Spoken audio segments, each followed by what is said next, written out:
5ই আগস্টের যে পরিবর্তিত পরিস্থিতি, ছাত্র জনতার বিজয়ের পর যে পরিস্থিতি, আপনারা জানেন আমাদের সম্প্রদায়ের উপর বিভিন্ন জায়গায় হামলা হয়েছে, লুটপাট হয়েছে, নির্যাতন নিপীড়ন হয়েছে, মেয়েদের উপর নির্যাতন হয়েছে।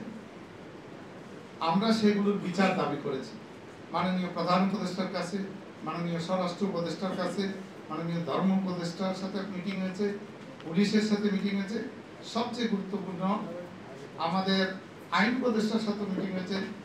ইতিমধ্যে আপনারা জেনেছেন এই প্রথমবার বাংলাদেশ সেনাবাহিনীর প্রধান নিজে লাটেশ্বরী মন্দিরে ছুটে এসেছেন, আমাদের সাথে মত বিনিময় করেছেন। উনি আশ্বাস দিয়েছেন যে সকল রকম নিরাপত্তায় সেনাবাহিনী, যৌথ বাহিনী সবাই সংযুক্ত থাকবে, আমরা যাতে নির্ভয়ে পূজা করতে পারি, শঙ্কাহীন চিত্তে পূজা করতে পারি, সেই ব্যাপারে সকল রকম ব্যবস্থা ওনারা নেবেন।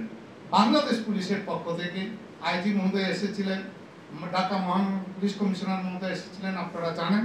ওনারাও আমাদের নিশ্চিত করেছেন যে এবারে পূজার নিরাপত্তা, প্রত্যেক সময়েই পূজা নিয়ে আমরা নিরাপত্তা সংখ্যায় থাকি।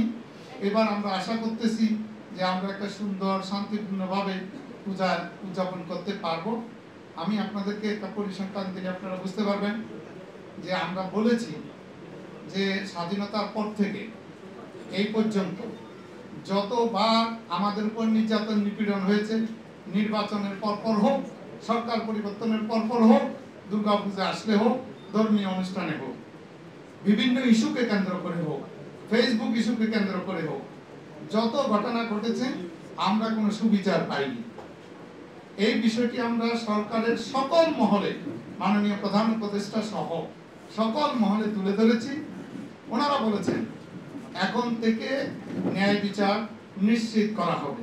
একটু আগে আজকে সকালেই মাননীয় প্রধান উপদেষ্টার বিশেষ সহকারী মাহফুজ আলম সাহেব এখানে এসে বলে গেছেন যে এবার যারা ক্ষতিগ্রস্ত হয়েছে তাদের ক্ষতিপূরণের ব্যবস্থা করবেন এবং যারা দুষ্কৃতকারী এই ঘটনা ঘটিয়েছে তাদের বিচারের ব্যবস্থা করবেন। আরেকটা জিনিস বলে রাখি, প্রত্যেক পূজার আগেই আপনারা জানেন প্রতিমা ভাঙার কিছু ঘটনা ঘটে, এবারও ঘটেছে। এই পর্যন্ত আমাদের কাছে যে তথ্য, তাতে 18টি মন্দিরে প্রতিমা ভাঙা হয়েছে। পুলিশের পক্ষ থেকে আমরা দেখেছি এবং আমাদের পূজা কমিটির নেতৃবৃন্দ জানিয়েছেন 15টি মামলা হয়েছে, এর মধ্যে 12 জনকে গ্রেপ্তার করা হয়েছে এবং 3 জন পুলিশের থানার ভারপ্রাপ্ত কর্মকর্তাকে উদ্ধার করা হয়েছে। এটি একটি কুইক রেসপন্স, যেটা আমাদের সবসময় দাবি। এর আগে আমরা কোনো সময় পাইনি, এবার এটা পাচ্ছি। এটা একটা কুইক রেসপন্স, পজিটিভ সাইন। সেক্ষেত্রে আমরা আশা করি যে মহালয়া সুন্দরভাবে উদযাপিত হয়েছে, আপনারা জানেন। জন্মাষ্টমী সুন্দরভাবে উদযাপিত হয়েছে, আপনারা জানেন।